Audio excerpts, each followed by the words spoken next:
இது ரொம்ப பாசிட்டிவா இருக்கு சார். கூட்டணி கட்சியில இருக்க எந்த தலைவர்களுக்குமே ஒரு மோசடிப்போ எதுவுமே கிடையாது.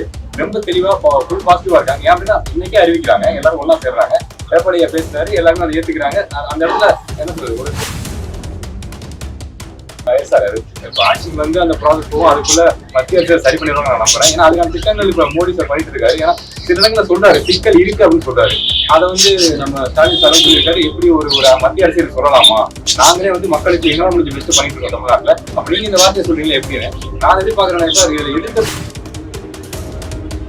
ஸோ அண்ணனுக்கா நானே இறங்கி வேலை செய்வேன். அப்படி இருக்கப்ப அவ்வளவு எப்படி அவ்வளவு அரசியல் புரிதலுள்ள ஒரு நபருக்கான 8 சீட்டுங்கிறது அவங்க சொல்றாங்க சார். சுயமரியாதைங்கிற விஷயம், சமத்துவங்கிற விஷயம், சமூக நீதிங்கிற விஷயம், அதை ஏன் வார்த்தைகள்ல மட்டும் வச்சிருக்கீங்க, செய்யுங்கன்னு நான் சொல்றேன்.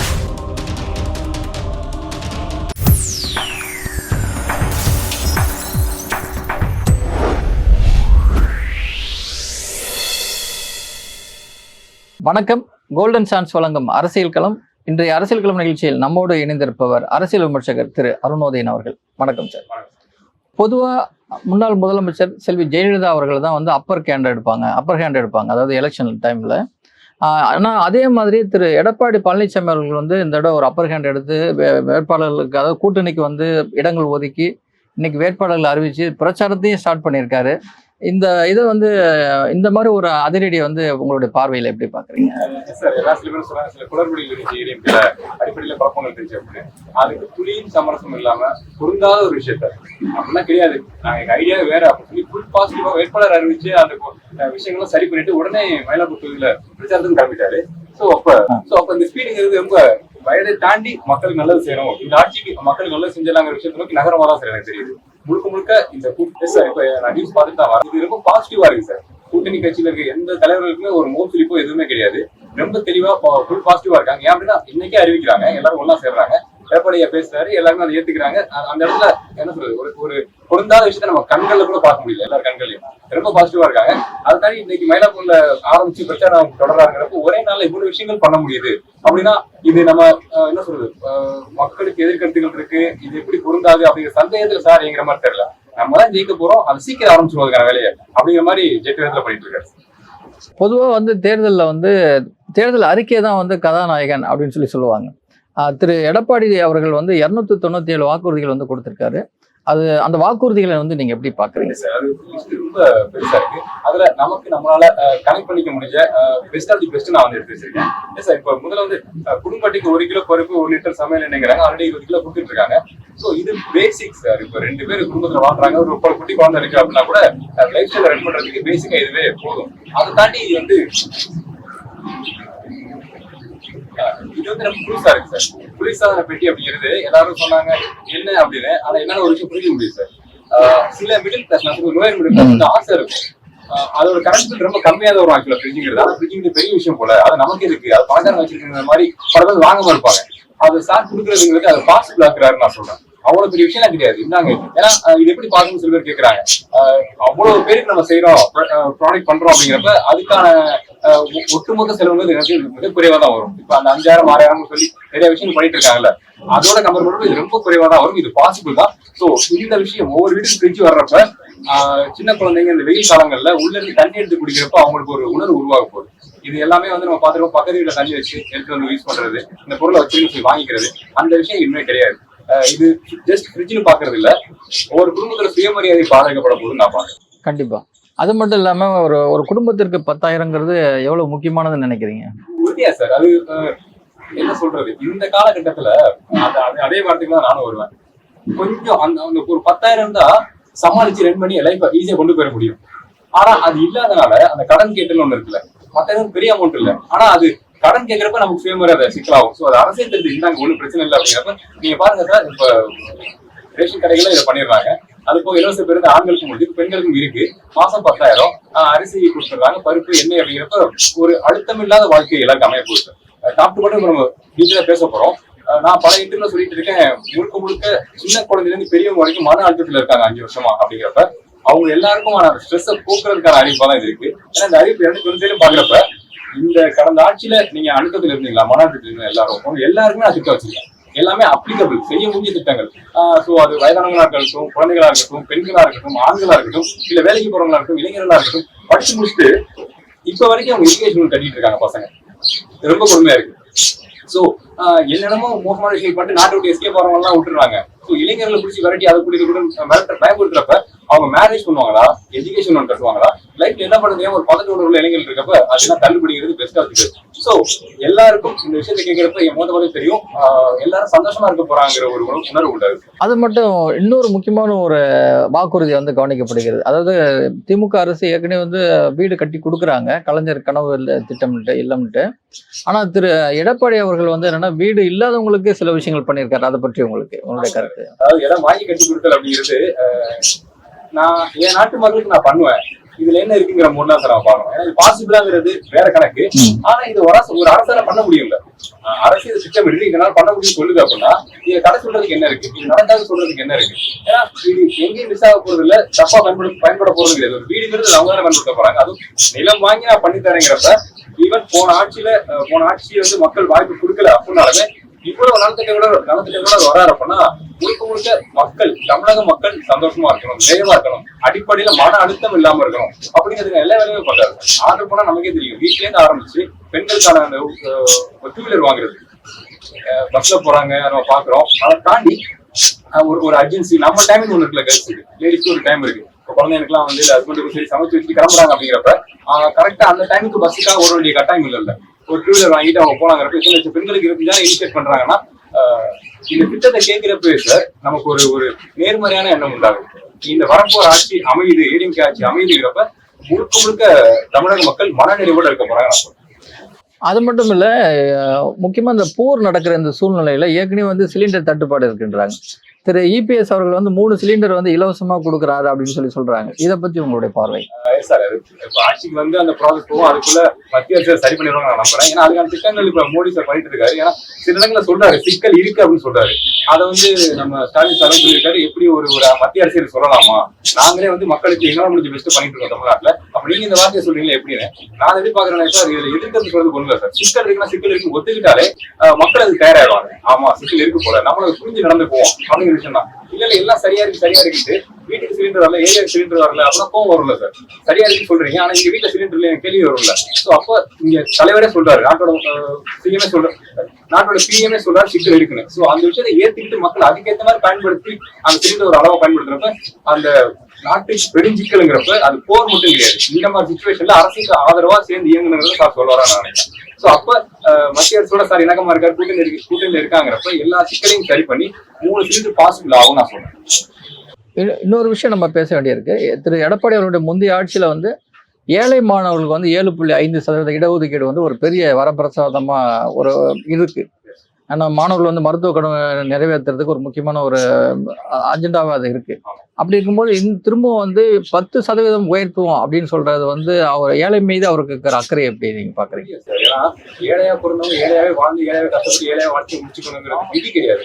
அதை மாத்தலாம், அவங்க தனிப்பட்ட முயற்சியிலையும் மாத்திக்கலாம். அதை தாண்டி அரசு கொஞ்சம் ஒரு சின்ன ஆதரவு கொடுத்து அவங்க வேகமா கடந்து போயிடுவாங்க. ஏன்னா இப்போ பணம் படைத்த மனிதர்களுக்கு இருக்க பிரஷர் என்ன அப்படின்னா அடுத்த பணம் படைத்த மனிதர்களுக்கு ஈக்குவலா மாறணுங்கிறது அவங்க வாழ்க்கையா இருக்குமே தவிர அவங்க அந்த மேல் நேர்ல தான் இருக்காங்க. ஆனால் அடுத்தது மக்கள் சொல்ல போற வறுமையில இருக்க மக்கள் சொல்ல போறவங்களுக்கு அந்த பேசிக்கான விஷயங்கள், நான் ஒரு விஷயத்தை ஆசைப்படுறேன், ஒரு தோசை எனக்கு பிடிக்குது, அதை சாப்பிடணும் கூட அவங்க கஷ்டம் தான். ஒரு ஐஸ்கிரீம் எனக்கு பிடிக்குது அப்படின்னா அந்த காசு சேர்த்து வச்சு அவன் குழந்தைக்கு தான் வாங்கி கொடுக்கலாம்ங்கிற சிந்தனை தானே. ஸோ அப்படிலாம் கிடையாது, நாங்கள் உங்களுக்கு சப்போர்ட் பண்றோம், நீங்களும் அடுத்த கட்டத்துக்கு வளரலாம். ஏழையா பறக்க வேண்டியது இல்லை. அதுவும் குறிப்பா என்னோட ஆட்சியில ஏழைகள் இருக்க வேண்டியது இல்லை. நாங்க ஏழைகளை ஒழிப்போம், குடிசைகளை ஒழிப்போங்கிறது வெற்றி வார்த்தை கிடையாது. அதுக்கு நான் பாசிட்டிவான விஷயங்கள் நான் பண்றேன், அபிஷியலா பண்றேன். அந்த கல்விக்கான இடஒதுக்கீடு இருக்குல்ல சார், அது கிடைச்சிட்டாலே போதும் சார். ஏன்னா பள்ளிக்கு போறப்ப நம்ம படிக்கிறோம், படிச்சவங்களா வேலை கிடைக்கான்னு கேட்ட டவுட் தான் சார். அது மிடில் கிளாஸ் சம்பவம் ஏதோ கடனை வாங்கி இருக்க நகை அடகு வச்சு ஏதாச்சும் சர்வே பண்ணிக்கலாம், லீஸ்ட்டுக்கு நான் சொல்றேன். ஆனா வறுமை கூட்டி கீழே இருக்கவங்க என்ன பண்ணுவாங்க, படிச்சிருவாங்க, ஏதோ பண்ணி படிச்சிருவாங்க. அதுக்கப்புறம் ஒரு ஸ்டெப் எடுத்து வைக்க அவங்க எவ்வளவு கஷ்டப்படுறாங்க. அந்த ஒரு ஸ்டெப் அரசாங்கம் உதவி பண்ணுது, இந்தாங்க நான் இருக்கேன் உங்களுக்கு குடும்பமா முன்னேறி வாங்க அப்படின்னு. ஸோ இது ஒரு பெருமைக்குரிய அறிவிப்பா தான் இருக்கு. அது மட்டும் இல்ல, சில பெஸ்ட் ஆட் பண்ணி வச்சிருக்கேன். பேசினா 3 மணி நேரம் பேசலாம், அவ்வளவு விஷயங்கள் இருக்கு. எனக்கு ரொம்ப நெருக்கமான விஷயங்கள், மீனவர்கள் உயிரிழந்தால் குடும்பத்திற்கு 25 லட்சம் இழப்பீடு. ஸோ இது மாதிரி விஷயம் நடக்கக்கூடாது. ஆனா அப்படி நடந்துச்சுன்னா அது ஒரு இழப்புன்னு சொல்லி ஒரு நியூஸ்ல அது முடிஞ்சு போயிடுது. சின்ன ஒரு போராட்டமா இருக்கும், அது முடிஞ்சு போயிடுது. ஆனா ஒரு மீனவர் எதுக்கு போறாரு, எந்த வேலைக்காக போறாரு, குடும்பத்துக்காக போறாரு, குடும்பத்தோட பொருளாதாரத்துக்காக போறாரு, அது ஒரு நியூஸா முடிஞ்சு போறதுக்கான வாழ்க்கை அது கிடையாது. அது ஒரு குடும்ப தலைவருங்கும் போது காப்பாற்றுறது ரொம்ப கஷ்டம். குடும்பத்தை போராட்டம் பண்ணுவாங்க, அவங்க வாழ்க்கை பக்கம் போயிடுவாங்க. பெண்கள் குழந்தைகள் என்ன பண்ணுவாங்க? பொருளாதாரம் தேவைப்படுது இல்ல. இந்த மாதிரி விஷயம் நடக்கக்கூடாது, அப்படி நடந்தாலும் நீங்க கவலைப்படாதீங்க, அரசு இருக்கு அப்படிங்கிற விஷயத்த சொல்றது ரொம்ப ரொம்ப நமக்கு ஒரு நம்பிக்கை கொடுக்கும். அது குறிப்பா சார் இப்ப எனக்கு என்னன்னா அம்மாவோட ஆட்சி திரும்பி வரப்போதோ அப்படிங்கிற ஃபீல் தான் வருது. ஏன்னா டிஎம்கே சில விஷயங்கள் பண்றாங்க, அது அவங்களோட வெற்றிக்கான அறிவிப்புகளா தான் இருக்கு. ஆனா பெண்களுக்கான அறிவிப்புங்கிறப்ப இது முழுக்க முழுக்க நான் தனியாவே எழுதி வச்சிருக்கேன். குலவிளக்கு திட்டத்தின் கீழ் அனைத்து பெண்களுக்கும் மாதம் 2000. Yes sir. எல்லா பெண்களும் வேலை செய்யறாங்க, ப்ரொடக்டிவா இருக்காங்க அப்படிங்கிறத தாண்டி சில பேர் கணவனை சார்ந்து வாழ வேண்டியது இருக்கு. அவங்க சுச்சுவேஷன் அப்படி இருக்கப்ப அதுவும் இல்ல. என்ன 2000 வச்சுக்கீங்க, உங்களுக்கு அசல் நீங்க பாருங்க, 100-200 ஹஸ்பண்ட கையாண்டு வேண்டியது நான் அரசே நாங்க தரேன். குடும்பத்திற்குள்ளேயும் வேலைக்கு போகாத பெண்களுக்கும் சுயமரியாதை இருக்கு, அதுக்கு அரசு உதவி பண்ணும் அப்படிங்கிற விஷயமா நான் அந்த பெண்களுக்கு குலவிளக்கு திட்டம் பாக்குறேன். அந்த வார்த்தை எனக்கு ரொம்ப பிடிச்சிருக்கு சார். குலவிளக்குங்கிற அந்த நகர பேருந்து ஆண்களும் பட்டமில்லா பேருந்து, இது நமக்கு சந்தோஷமா இருந்துச்சுன்னா ஒரு ஆனா நான் சந்தோஷப்படுறேன். இருக்கு சொந்த வீடுகளுக்கு காம்பீட்டர் கட்டி தரப்படும் 100 நாள் வேலை சார். அப்ப 100 நாள் வேலை தான் நமக்கு தெரியும் அது எப்படி போயிட்டு இருக்கு அப்படின்னு. அது 150 நாள் அப்படிங்கிறப்ப இது அந்த வேலை செய்யறவங்களுக்கு, அதை நோக்கி நகர்றவங்களுக்கு இது ப்ராஃபிட் தானே சார். இப்போ 100 நாள் முடிய போகுங்கிறப்ப அடுத்து அவங்க என்ன பண்றது கேள்விக்குள்ள தான் இருக்காங்க. அது 150 நாளுங்கிறப்ப அதெல்லாம் ஒரு சந்தோஷம் உண்டாகுது, ஒரு நிறைவு உண்டாகுது நான் சொல்றேன். சிறுபான்மை பெற்ற கூட்டுறவு சார் இதுவுமே பாருங்க, கூட்டுறவு கடன் வாங்கிட்டாங்க, அதுக்கான வேலைகளை செய்யறாங்க. பொருளாதாரம் எப்படி இயங்குது அப்படின்னா ஸ்டேபிளா இல்லைங்கிறது கடந்த 5 வருஷங்கள்ல தெரியும். ஏறுது இறங்குது. ஸோ அப்ப அவங்க கடன் வாங்குறதே வாழ்க்கையில முன்னேறதுக்கு தான். அதுல சிக்கல் உண்டாதுங்கிறப்ப மேலும் அரசு அவங்களை கஷ்டப்படுத்த கூடாது இல்ல. அந்த பிளானே வேஸ்டா போயிருது. கடன் வாங்குறவங்க அரசே மேலும் அடுத்தவங்களுக்குன்னா அது சிக்கல் தான். ஸோ அதை தள்ளுபடி பண்றது நல்ல திட்டம் தான் நான் நினைக்கிறேன். மாற்றுத்திறனாளிகள் கூட்டுறவு ஓகே சார். மாற்றுத்திறனாளி நமக்கு தெரியும், அவங்க வாழ்க்கையில ஸ்ட்ரகிளை ஃபேஸ் பண்றாங்க. நீங்க பிறக்கிறப்ப அப்படி பிறந்துடுறாங்க, அது அவங்க குற்றம் கிடையாது. அதுக்கு அரசு உதவி பண்ணுது, அதை வச்சு அவங்க இனிஷியேட் பண்றாங்க, சில சின்ன சின்ன தொழில்கள் பண்றாங்க. அதுல முடக்கம் வருது, இயல்பான விஷயம் தான். அப்போ முடக்கம் முடங்கிச்சுன்னா என்ன பண்ண முடியும்? அரசை பார்த்து அவங்களுக்கு பயம் வந்துடும். யார் உதவி பண்ணாங்களோ அவங்க பார்த்து பயம் வர வேண்டிய கட்டாயம் இருக்குல்ல. அப்படிலாம் பயப்படாதீங்க, நாங்க உதவி தான் பண்ணோம், அது ஒர்க் அவுட் ஆடி பிரச்சனை இல்லை, நாங்க தள்ளுபடி பண்ணிக்கிறோங்கிறது எல்லார் மீதும் இருக்க கரிசனம், அன்பை காட்டு சார். இது எனக்கு ரொம்ப ரொம்ப பிடிச்ச ஒரு நெருக்கமான இது. ஏன்னா ஜல்லிக்கட்டில் உயிரிழந்த வீரரின் குடும்பத்திற்கு 10 லட்சம் அப்படிங்கிறது. ஏன்னா அரசு வேலை அப்படிங்கிறது ஒரு இயக்கம் இருக்கு, ஆதங்கம் இருக்கு. அது ஒவ்வொரு வெற்றி பெற்ற வீரனுமே ரெக்வஸ்டா கேட்கறாங்க. அது ஃபியூச்சர் நடக்கும் நான் நம்புறேன். ஆனா உயிரிழந்து போறாங்கிறப்ப எல்லாரும் சாதாரணமா அதை பாக்குறாங்க. குடல் வந்துருச்சு, மண்டை இதாயிடுச்சு, லீக் ஆயிடுச்சு, உள்ள பிளட் லீக் ஆயிடுச்சுன்னு சொல்லி உள்ள நிக்கிற ஒவ்வொரு ஆண்மகனுமே நம்ம தமிழ்நாட்டோட பெருமையை அடையாளப்படுத்துறதுக்கு தான் நிக்கிறாங்க. அவங்க ஹீரோசம் காட்டுற வாழ்க்கை பெருசா அவங்க கிங் ஆக போறது இல்லை, அவங்க தனியாக செலவழிக்க போறது இல்லை. நம்மளோட அடையாளத்தை பாரம்பரியம் ஜல்லிக்கட்டுக்கு போராடணும். ஆனா ஜல்லிக்கட்டுக்கு நம்மளால இறங்க முடியாது. ஆக்சுவலி நான் இறங்க மாட்டேன், எனக்கு பயம் இருக்கு. ஸோ அப்படிங்கிறப்ப உள்ள இறங்கி நிக்கிறாங்கன்னா அந்த தைரியத்துக்காக, அந்த தியாகத்துக்காக இன்கேஸ் நடந்து போச்சுன்னா அப்ப அதுக்கான பேக்கப் என்ன? வீட்டுல என்ன சொல்லுவாங்க அப்படின்னா, பையன் வரான் போறான், ஊதாரித்தனமா ஜல்லிக்கட்டு பிடிக்கிறான்னு சொல்லி சில பேர் சொல்லிட்டு இருப்பாங்க. அப்படிலாம் கிடையாது. இன்கேஸ் மிஸ் ஆனா கூட அந்த 10 லட்சம் அப்படிங்கிறது என்ன சொல்றது சார், ஒரு மரியாதை இருக்கு. அந்த இழப்புக்கும் மரியாதை இருக்கு. ஏன்னா தமிழ்நாட்டோட பாரம்பரியத்தை காப்பாற்றுறதுக்கு நீங்க ரிஸ்க் எடுக்கிறீங்க. இன்கேஸ் ஏதாவது தவறுகள் நடந்தா கூட அது அரசு பங்கெடுத்துக்கும். உங்க இழப்புல அரசுக்கு பங்கெடுக்கும், உங்க குடும்பத்துக்கு பங்கெடுக்குன்னு சொல்லி ஒரு உத்வேகம் உண்டாக்குன்னு நான் சொல்றேன். நம்ம ஜல்லிக்கட்டு படுகாம நடந்த சிகிச்சை மேற்கொள்ள தலா 2 லட்சம் அப்படிதான் சார். ஏன்னா இப்ப இறந்து போனாங்கிறது தான் செய்தியா இருக்கே தவிர உள்காயங்கன்னு ஒண்ணு இருக்கு. நம்ம அந்த ப்ரொமோ கட்ஸ் எல்லாம் பாக்குறோம், பசங்க பறந்து வருவாங்க, தூக்கி எரியும். அது பார்க்க நல்லா இருக்கு. அதுக்கப்புறம் தூக்கி எரிஞ்சு அடுத்த 2வது நாள் அந்த பசங்க எப்படி இருப்பாங்க நமக்கு தெரியாது. உள்காயங்கள் மிக கொடுமையா இருக்கும் சார். அதுக்கான செலவுகள் அவங்கள அடுத்த ஒரு 3 மாசம் இயங்க முடியாது. அப்ப அதுக்கு அரசு 2 லட்சம் கொடுக்குறாங்கிறப்ப இது அருமையான திட்டம் தான் நான் சொல்லுவேன். சமீபத்தில் உச்ச நீதிமன்றம் என்ன சொல்லியிருக்குன்னா, பட்டியலின மக்கள் மதம் மாறும்போது, அதாவது கிறிஸ்தவத்துக்கோ அல்லது இஸ்லாம் மதத்துக்கோ மாறும்போது அவங்களுடைய சலுகைகள் கட்டாயிடும் அப்படின்னு சொல்லி ஒரு தீர்ப்பு வந்திருக்கு. ஆனா அதை நாங்கள் மீண்டும் ஆட்சிக்கு வந்தா அதிமுக அதை சரி பண்ணுவோம் அப்படிங்கிற ஒரு வாக்குறுதியும் கொடுத்திருக்காங்க. அதை பத்தி உங்களுடைய பார்வை? பட்டியல் மக்களுக்கு அவங்க நேரம், காலம், சூழல் அந்த நேரத்துல அது நடந்துச்சு, அவங்க நகர்ந்து போயிட்டாங்க. அதனால அவங்க குற்றவாளி கிடையாது, அந்த அடுத்ததுக்குள்ளே அவங்க விலகி போயிட்டாங்கன்னு கிடையாது. இந்த சமுதாயம் மதம் மாறினாலுமே அவங்க எந்த ஜாதியின் அடிப்படையில மாறினாங்கிறத லிஸ்ட் போட்டு வச்சிருக்காங்க. வேற மதத்துக்கு மாறினாலுமே நீங்க உங்களுக்கு தெரியும் சார், அந்தந்த மதத்துக்கு தமிழ் ஜாதிகளை கனெக்ட் பண்ணி தான் அது பேரு தொடர்ந்துகிட்டு இருக்கு. இப்ப கிறிஸ்டானிட்டி மாறினா கூட அதுல ஒரு ஆர்டர் இருக்கு, ஒரு ஹைரார்கி இருக்கு. எந்த ஜாதியில இருந்து போயிடும் அந்த ஜாதியோட கிறிஸ்டானிட்டி ஆர்டர் தான் நீங்க இருக்கீங்க அப்படிங்கிற நம்ம பாக்குறோம்.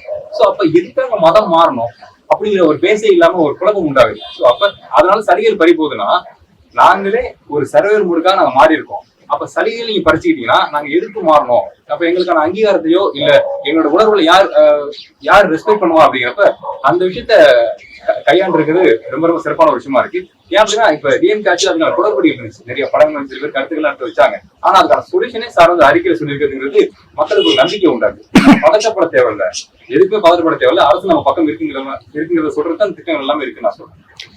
நேற்று திரு கமலஹாசன் அவர்கள் வந்து முதலமைச்சர் ஸ்டாலினை சந்திச்சு நான் வந்து இந்த தேர்தலே போட்டியிடல அப்படிங்கிற ஒரு விஷயத்த வந்து சொல்றாரு.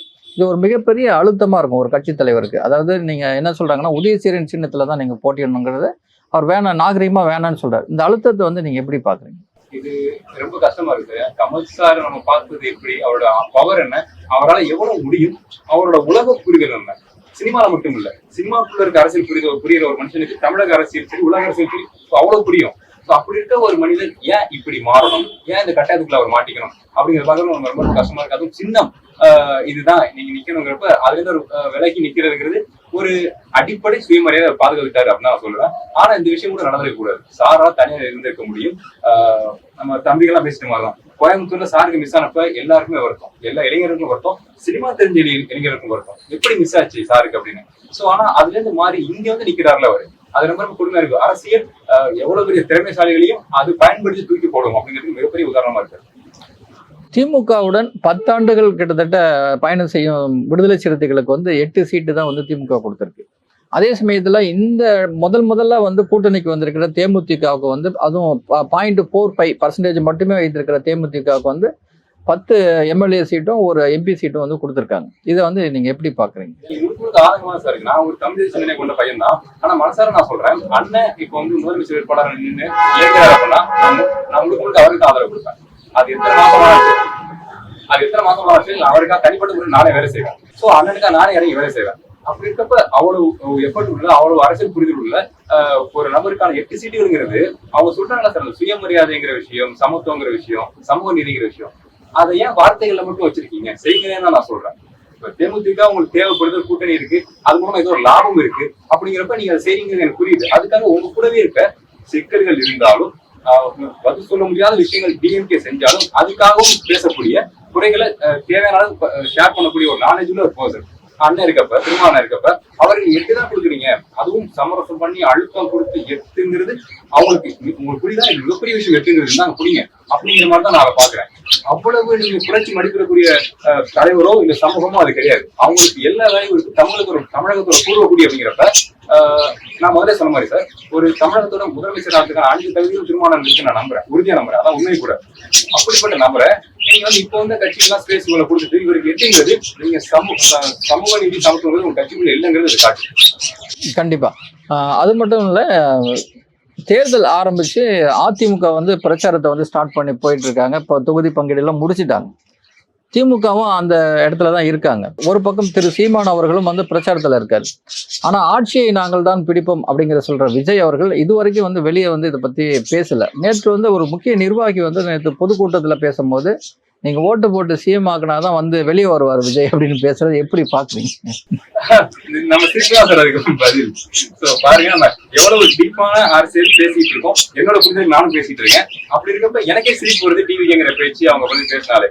சோ இந்த மக்கள் இப்ப எடப்பாடியை பாருங்க, 290 வாக்குறுதிகள் கொடுத்திருக்காங்க. தேர்தல் வாக்குறுதிகள்லாம் சும்மா எழுதணும் கொடுத்தவங்க சார், அவ்வளவு வாரண்டி ஒர்க் பண்ணிருக்காங்க. ஏன்னா டிஎம்கே ஒரு விஷயம் பண்ணிட்டு இருக்காங்க பயங்கரமா. இதுதாங்க மக்களுக்கு புரியுங்க, தயவு செஞ்சு ஓட்டுங்களுக்கு வேணும்னு சொல்லி அவங்க அறிக்கையில படிச்சாலே ஓகே இத பண்ணிடலாமே, இதுக்கு நம்ம ஓட்டு போட்டுடலாமேங்கிற மாதிரியான அறிக்கையா தான் இருந்துச்சு டிஎம்கேக்கு. ஆனா ஏடிஎம்கே வாக்குறுதி பாக்குறப்ப இல்ல இதுதான் நமக்கு தேவை, இதான் நம்ம சுயமரியாதை காப்பாற்றக்கூடிய திட்டங்கள் சொல்லி அவ்வளவு ஒர்க் பண்ணி அரசியல் பண்ணிக்கிட்டு இருக்காங்க மக்களுக்காக. அப்படி இருக்கப்ப நீங்க எதையுமே பண்ணாம ஜெயிக்க வச்சா வருவாருங்கிற அப்படிங்கிற நபர்கள் கொண்ட அந்த மாதிரி வார்த்தையில பேசக்கூடிய நபர்கள் தான் கட்சிக்குள்ள இருக்காங்கன்னா இவங்க நம்ம கன்சிடர் பண்ணவே தேவையில்லை நான் சொல்றேன். எனக்கு ரொம்ப வருத்தமா இருக்கு இந்த வார்த்தையை சொல்றதுக்கு. ஏன்னா அதுக்கான அவ்வளவு ஸ்பேஸ் இருந்து அவங்க அதை வேஸ்ட் பண்ணிட்டாங்கன்னு நான் சொல்றேன். நன்றி. தேங்க்யூ.